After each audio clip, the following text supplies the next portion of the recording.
নমস্কার, মিক্সটুপ মিডিয়ায় তোমাদের প্রত্যেককে স্বাগত। তোমরা যারা জেনপাস ইউজি, এএনএম, জিএনএম এন্ট্রান্স এক্সামের জন্য অপেক্ষা করে আছো, তোমরা জানো যে গতকাল রাতে তোমাদের ইনফরমেশন বুলেটিন প্রকাশ পেয়েছে। এবারের এই যে এন্ট্রান্স এক্সামগুলো, অর্থাৎ বিশেষ করে নার্সিং এন্ট্রান্সগুলো এবং আদার্স অন্যান্য ক্ষেত্রেও তোমরা জানো যে কতটা পরিমাণ লেট হয়ে গেছে। তো ফাইনালি যখন তারা পরীক্ষা নেওয়ার ডিসিশন নিয়েছে এবং ইনফরমেশান বুলেটিন প্রকাশ করেছে, এবং সেই যে পদ্ধতিগুলো সমস্ত কিন্তু খুব দ্রুত হবে। তোমাদের জেনপাস ইউজি যদিও এক্সাম ডেট সেখানে উল্লেখ করা নেই, তবে সেপ্টেম্বরের কথা বলা রয়েছে। অর্থাৎ তোমাদের সেপ্টেম্বরের ওই যে শেষের উইক, হ্যাঁ, অর্থাৎ 21 আর 28 দুটো সানডে রয়েছে, দুটোর মধ্যে একটা ডেটে তোমাদের এক্সাম হচ্ছে, এটা কনফার্ম। আর এএনএম জিএনএম হচ্ছে পুজোর পরে, ঠিক আছে। এবার ইনফরমেশান বুলেটিনে কি কি তথ্য রয়েছে জেনপাস ইউজি, এএনএম জিএনএম, টোটাল এই বিষয়গুলো তোমাদের আমি বিস্তারিত বুঝিয়ে দিচ্ছি। একদম ইম্পর্টেন্ট জিনিসগুলো অবশ্যই কিন্তু তোমরা মনোযোগ দিয়ে বিষয়গুলো শোনো, ঠিক আছে। অনেকটা তোমাদের ফর্ম ফিল আপ করার ক্ষেত্রে সেটা কাজে লাগবে, ঠিক আছে। এবং ফর্ম ফিল আপ যেহেতু দ্রুত হবে, অর্থাৎ সম্ভবত আজকেই তোমাদের ডেট দিয়ে দিতে পারে, বা আজকের থেকে শুরু হয়ে যেতে পারে, বা আগামীকালকে থেকে শুরু হয়ে যেতে পারে, ঠিক আছে। তো সেক্ষেত্রে তোমাদের এই বিষয়গুলো জানা অত্যন্ত জরুরি। তো দেখো, প্রথমে আসি তোমাদের নার্সিং এন্ট্রান্স জেনপাস ইউজি। অবশ্যই ফার্স্ট টাইম যারা আছো সাবস্ক্রাইব করবে এবং ভিডিওটি শেয়ার করবে, সে সঙ্গে পারলে একটু হাইপ করে দেবে, ঠিক আছে। দেখো, জেনপাস ইউজির আন্ডারে টোটাল কোর্স হচ্ছে 14টি। এটা হচ্ছে আন্ডার গ্রাজুয়েট কোর্স, ঠিক আছে। আচ্ছা, এখানে মেল ফিমেল জেনপাস ইউজিতে ভালো করে শুনে নাও, অ্যাজ পার ইনফরমেশান বুলেটিন এই জেনপাস ইউজিতে মেল ফিমেল উভয় তারা এলিজেবল, এবং কিছু ক্রাইটেরিয়া আরও রয়েছে, আমি তোমাদের বলছি। অ্যাজ পার ইনফরমেশান বুলেটিন দেখো, প্রথমে আমি আসি ক্রাইটেরিয়ার ক্ষেত্রে, অর্থাৎ এখানে মেল ফিমেল উভয় এলিজেবল। ফার্স্ট বললাম, বিএসসি নার্সিংয়ের গভর্নমেন্ট কলেজগুলোর ক্ষেত্রে যেমন অনলি ফিমেল ক্যান্ডিডেটরা পার্টিসিপেট করতে পারবে বা চান্স পাবে, অর্থাৎ এলিজেবল গভর্নমেন্ট কলেজগুলোর জন্য। তার পাশাপাশি প্রাইভেট বুলেটিনের জন্য ফিমেল ক্যান্ডিডেটরা এলিজেবল। আর মেলদের ক্ষেত্রে বিএসসি নার্সিংয়ের কিছু কলেজ রয়েছে, সেটা ইনফরমেশান বুলেটিনে কিন্তু স্পষ্ট বলা রয়েছে। তবে দুর্ভাগ্যের বিষয়, এবারে স্টাফ নার্স গ্রেড 2 রিক্রুটমেন্টে মেল বিএসসিদের কোনো ভ্যাকেন্সি নেই। যাই হোক, সেটা সরকারের বিষয়, ওরা যখন খুশি যা ইচ্ছে করে দিচ্ছে। যাই হোক, তো মেলদের জন্য অবশ্যই একটা ভালো খবর যে বিএসসি নার্সিং তোমরা ওয়েস্ট বেঙ্গল থেকে প্রাইভেট কলেজ থেকে অনলি করতে পারবে, এটা তোমাদের বলে রাখছি। আচ্ছা, এবার বাকি যে কোর্সগুলো রয়েছে সেখানে অবশ্যই মেল ফিমেল তারা উভয়ই এলিজেবল। এবার এজ লিমিট, নার্সিংয়ের ক্ষেত্রে কোনো আপার এজ লিমিট নেই বিএসসি নার্সিংয়ের ক্ষেত্রে, ঠিক আছে। এবার বাকি বিভিএস ও অন্যান্য যে কোর্সগুলো রয়েছে বিএসসি নার্সিং অর্থাৎ জেনপাস ইউজির মাধ্যমে যেগুলোতে নেওয়া হয়, বিভিএসও সেখানে 35 রয়েছে আপার এজ লিমিট। বাকিগুলোতে অর্থাৎ বাকি যে কোর্সগুলো সেখানে 40 এজ লিমিট রয়েছে। তোমরা সেগুলো অবশ্যই চেক করে নিতে পারো ইনফরমেশান বুলেটিন থেকে। একাডেমিক কোয়ালিফিকেশনের বিষয়ে রয়েছে, এখানে কিন্তু কিছু দেখো যে পরিবর্তন, সেটা ভালো করে একবার শুনে নাও। যারা নার্সিং দেবে তাদের এইচএসএ, তোমরা জানো যে বিএসসিটা মেনলি সায়েন্স ব্যাকগ্রাউন্ডে যারা থাকে মেনলি তাদের ক্ষেত্রেই তারাই দিতে পারে বিএসসি নার্সিং। তো সেক্ষেত্রে ফিজিক্স, কেমিস্ট্রি, বায়োলজি নার্সিংয়ের ক্ষেত্রে এই তিনটে সাবজেক্ট মিলে টোটাল ইউআর এবং ইডাব্লিউএস এর ক্ষেত্রে টোটাল যাতে 45% মিনিমাম নাম্বার থাকে, তিনটে সাবজেক্ট যোগ করে।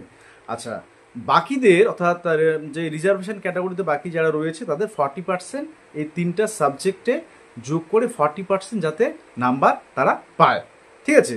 আর বিপিটি, বিএমএলটি, সিসিটি, ওটিটি, এই যে বিএসসি এগুলো যে কোর্সগুলো রয়েছে এগুলোতে তোমাদের ফিজিক্স, কেমিস্ট্রি, বায়োলজি আর ইংলিশ, হ্যাঁ তোমাদের ওই ইউআর আর ইডাব্লিউএস এর ক্ষেত্রে 45% মিনিমাম লাগছে, আর হচ্ছে বাকিদের ক্ষেত্রে 40% লাগছে।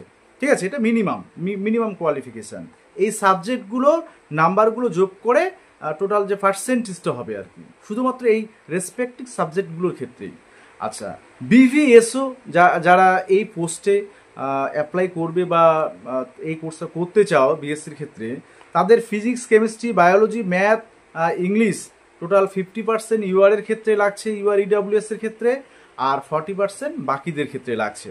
ঠিক আছে, আচ্ছা এবার এগ্রিগেটের ক্ষেত্রে 12 স্ট্যান্ডার্ডে সে তোমাদের যে কোনো ক্ষেত্রে হতে পারে, সিবিএসসি বা আদার্স যে কোনো ওয়েস্ট বেঙ্গল বোর্ডের যে এইচএস, মোট কথা হচ্ছে রিকগনাইজ যে বোর্ডগুলো রয়েছে, সেক্ষেত্রে শুধুমাত্র বিএইচএ, তোমরা জানো যে বিএইচ এর ক্ষেত্রে আলাদা একটা র্যাঙ্ক হয়, তোমরা অবশ্যই সেটা জানো, পেপার 1 পেপার 2 রয়েছে, সেটা ব্যাচেলার অফ হসপিটাল অ্যাডমিনিস্ট্রেশন যেটা, সেটাতে 50% এগ্রিগেটে লাগবে, আর মানে ইউআর এর ক্ষেত্রে বাকিদের ক্ষেত্রে তোমাদের 45% লাগবে মিনিমাম।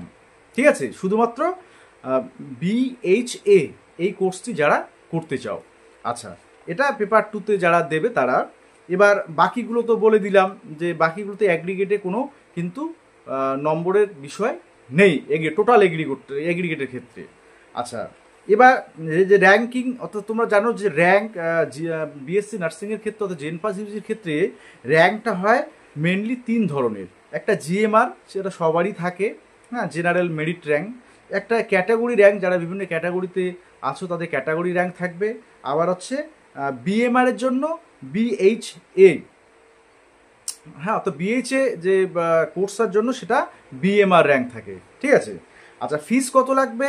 যারা অনলি একটা পেপার দেবে, পেপার 1 বা পেপার 2, তাদের ক্ষেত্রে ইউআর এর ক্ষেত্রে 500 টাকা, বাকিদের 400 টাকা ফিসের ক্ষেত্রে বললাম, যদি একটা পেপারের ক্ষেত্রে। আচ্ছা, যদি দুটোই তোমরা দিতে চাও তাহলে সেক্ষেত্রে ইউআর এর ক্ষেত্রে 800 টাকা, বাকিদের ক্ষেত্রে 650 টাকা গেল। এবার এই যে ফিসটা, সেটা কিন্তু রিফান্ডেবল নয়, মানে তোমরা কোনো মতে সেটা রিটার্ন পাবে না। আচ্ছা, এবার তোমরা জানো এক্সাম প্যাটার্ন বা এক্সাম এমসিকিউ বেসড হবে 1.5 ঘন্টার মধ্যে। ঠিক আছে, 1.5 ঘন্টা সময়। তো তোমাদের টোটাল কোশ্চেন থাকে 100টা, তার মধ্যে ক্যাটাগরি 1, ক্যাটাগরি 2 ভাগ করে দেওয়া রয়েছে, এটা আগেই তোমরা জানো। এবং টোটাল ফুল মার্কস 115, অর্থাৎ 115 নাম্বারের মধ্যে তোমার এক্সাম হচ্ছে। ক্যাটাগরি 1-এ তোমাদের 85 মার্কস থাকছে, সেখানে প্রত্যেকটা কোশ্চেন 1 নাম্বার করে, এবং সেখানে নেগেটিভ মার্কিং সেটাও রয়েছে। ঠিক আছে, আচ্ছা, এবং তোমাদের যে ক্যাটাগরি 2, সেখানেও তোমাদের 15 নাম্বার, অর্থাৎ একটা কোশ্চেনে 2 নাম্বার, সেখানে 15টা কোশ্চেন থাকবে, সেখানে কোনো নেগেটিভ মার্কিং থাকে না, সেটা তোমরা এগুলো আগে জানো সবাই। টোটাল 100টা কোশ্চেন থাকে, কিন্তু নাম্বার হচ্ছে ফুল মার্কস হচ্ছে 115 মধ্যে তোমাদের এক্সাম হয়ে থাকে। আচ্ছা, তোমরা প্রিভিয়াস ইয়ারের কোশ্চেন তোমরা ওয়েবসাইট থেকে কিন্তু পেয়ে যাবে। আচ্ছা, পেপার 2 এর ক্ষেত্রে যারা বিএইচ অর্থাৎ যে তোমাদের ব্যাচেলর অফ হসপিটাল অ্যাডমিনিস্ট্রেশন, এটাতে পেপার 2 দিলেই তোমরা এটার একটা র্যাঙ্ক পেতে পারো। তো সেক্ষেত্রে physics, math, GK, English, reasoning এগুলো থাকে। তো ক্যাটাগরি 1-এর সেম, এখানেও কিন্তু একদম সেম ব্যাপার। ঠিক আছে, আর এক্সাম ডেট তোমাদের অবশ্যই সেপ্টেম্বরের লাস্ট 2 উইকে, যে কোনো 2 রবিবারের মধ্যে একটাতে হওয়ার সম্ভাবনা প্রবল। এটা গেল তোমাদের জেনপাস ইউজির ক্ষেত্রে। এবার এএনএম জিএনএম এর ক্ষেত্রে বলছি, এখানে এএনএমটা শুধুমাত্র ফিমেল ক্যান্ডিডেটের জন্য, আর জিএনএম মেল ফিমেল উভয়ে এলিজিবল। আর বলি যে তোমরা জানো যে মেলদের 2টো কলেজ শুধু রয়েছে, অশোকনগর আর ভাগাজ্যোতির, সেখানে সিট কতগুলো থাকে তোমরা নিশ্চয়ই জানো মেলরা। আচ্ছা, আপার কোনো এজ লিমিট এখানে নেই। এইচএসে তোমাদের এগ্রিগেটে মিনিমাম 40% লাগবে, আর 5% বাকিদের ক্ষেত্রে, অর্থাৎ রিজার্ভ ক্যাটাগরিতে যারা রয়েছে তাদের 5% কম হলেও চলবে। ঠিক আছে, আচ্ছা, আর্টস, সায়েন্স, ভোকেশনাল সমস্ত স্ট্রিম থেকে যারা এইচএস পাস করেছো তারা এটা দিতে পারবে। ভোকেশনালের ক্ষেত্রে কিছু স্পেশাল সাবজেক্ট তাদের রয়েছে, কম্বিনেশন রয়েছে, হেলথ কেয়ার সায়েন্স থেকে অন্যান্য যে সাবজেক্টগুলো রয়েছে সেগুলো যদি থাকে, সে সিবিএসসি বোর্ড হোক বা ওয়েস্টবেঙ্গলের কোনো রিকগনাইজড বোর্ড হোক, সেগুলো থাকলে তারা কিন্তু ভোকেশনাল স্ট্রিম থেকেও তারা এই এএনএম জিএনএম নার্সিং এন্ট্রান্স দিতে পারবে। আচ্ছা, ফিজের বিষয়ে আসি, যে এক্সাম ফি সেটা হচ্ছে ইউআরের ক্ষেত্রে 400 টাকা এবং হচ্ছে তোমাদের রিজার্ভ ক্যাটাগরিতে যারা রয়েছে বিভিন্ন এসসি এসটি ওবিসি তাদের ক্ষেত্রে 300 টাকা করে, সে ঠিক আছে এই ফিজটা, এক্সামিনেশন ফিজ। এক্সাম অবশ্যই সেটা তোমরা জানো এমসিকিউ বেসড, আর হচ্ছে এক্সামটা তোমাদের এক্সামটা পুজোর পরেই একদম হয়ে যাবে কনফার্ম, ঠিক আছে, কারণ সময় বেশি তোমরা পাচ্ছ না। পুজোর দেখা গেল 2-1 দিন পরেই রবিবার যেটা পড়বে সেটাতেই হওয়ার সম্ভাবনা সব থেকে বেশি। আচ্ছা, 1.5 ঘন্টার পরীক্ষা। তোমরা এখানেও তোমাদের একই ক্যাটাগরি 1 ক্যাটাগরি 2 এক্সাম প্যাটার্ন, যেটা যে বিষয়গুলো থাকে তোমরা নিশ্চয়ই জানো, বায়োলজি, ইংলিশ থেকে শুরু করে, রিজনিং থেকে শুরু করে, জিকে থেকে শুরু করে ম্যাথ, এগুলো সব তোমার ডিটেলস জানো, আমি এগুলো তো যাচ্ছি না।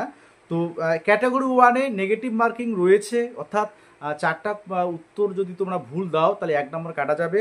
সেখানে তোমাদের 85, অর্থাৎ কোশ্চেন নাম্বার 85, ঠিক আছে, 85 কোশ্চেন নাম্বার থাকে, 85টা কোশ্চেন থাকে ক্যাটাগরি 1-এর ক্ষেত্রে। আর ক্যাটাগরি 2-এর ক্ষেত্রে তোমাদের 15টা কোশ্চেন থাকে, যেটা 2 নম্বর করে, সেখানে কোনো নেগেটিভ মার্কিং কিন্তু নেই ক্যাটাগরি 2-এর ক্ষেত্রে, ঠিক আছে। আচ্ছা, এবার হচ্ছে তোমাদের এই গেল টোটাল কোশ্চেন হবে তোমার 100টা, আর হচ্ছে টোটাল মার্কস হবে 115। তোমাদের 115-এর মধ্যে পরীক্ষা এবং 1.5 ঘন্টার, ঠিক আছে। এই তোমাদের ডিটেলস বিষয়গুলো, এবং অবশ্যই রেজিস্ট্রেশন করার সময় কিছু বিষয় সতর্কতা অবলম্বন করতে হয়, যেমন নাম, বাবার নাম, ডেট অফ বার্থ, এগুলো কিন্তু কখনো যদি একবার সাবমিট হয়ে যায় রেজিস্ট্রেশনের সময়, তাহলে এগুলো কিন্তু চেঞ্জেবল নয়, এগুলো কিন্তু তুমি কারেকশান করতে পারবে না। অন্যান্য বিষয়গুলো পরে কারেকশানের পিরিয়ড দেবে, সময় দেবে, সেগুলো করতে পারবে অনেক কিছুই, কিন্তু কিছু বিষয় তোমরা ইনফরমেশনগুলো স্পষ্ট দেখে নেবে, এগুলো কিন্তু কারেকশান, নাম, বাবার নাম, ডেট অফ বার্থ, এগুলো কারেকশান করা যায় না, হ্যাঁ, জেন্ডার, ঠিক আছে। তো এই ছিল তোমাদের মোটামুটি একটু বিষয়গুলো, যে জেনপাস ইউজি এবং এএনএম জিএনএম যারা এন্ট্রান্স দেবে তাদের জন্য অবশ্যই জোরদার তোমরা প্রিপারেশান শুরু করে দাও, একদম লাস্ট যে টাস্কটা, অর্থাৎ ফিনিশিং টাচ দিয়ে রাখো, কারণ তোমাদের হাতে সময় খুবই কম, এবং ফর্ম ফিল আপ আগামী, অর্থাৎ আজ বা কাল থেকে হয়তো শুরু হতে চলেছে, ঠিক আছে। আর বাকি যাদের ক্যাটাগরিতে যারা বিলং করো, তারা ক্যাটাগরির সার্টিফিকেট অবশ্যই কিন্তু সেগুলো একদম তোমরা তোমাদের বিষয়গুলো একদম সাজিয়ে রাখবে, সেগুলো কিন্তু কাজে লাগবে যখন ভেরিফিকেশন, অবশ্যই সেগুলো কাজে লাগবে। এবং এনসিএল তোমরা জানো ওবিসির ক্ষেত্রে এনসিএল কিন্তু মাস্ট, ঠিক আছে। আচ্ছা, এটুকু ছিল আজকে তোমাদের আপডেট, বা আজকে তোমাদের এই ইনফরমেশন বুলেটিন সম্পর্কে তথ্য। কারো কোনো যদি কোয়ারিজ থাকে অবশ্যই তোমরা সেই বিষয়গুলো তোমরা কমেন্ট বক্সে কমেন্ট করে জানাতে পারো। ওকে, সকলেই ভালো থাকবে, সকলে ভালো প্রিপারেশান নাও, এবং সকলেই যাতে গভর্নমেন্ট কলেজ পাও। এবং তোমরা জানো এএনএম জিএনএমের ক্ষেত্রে এএনএম এ পেতে গেলে তোমাদের কিন্তু বিরাট একটা যাকে বলে স্কোর করতে হয়, সেটা তোমরা জানো যে কাট অফ অনেকটা হাই যায়, সেক্ষেত্রে সেই মতো তোমাদের করতে হবে, ঠিক আছে। সকলে ভালো থাকবে, সুস্থ থাকবে।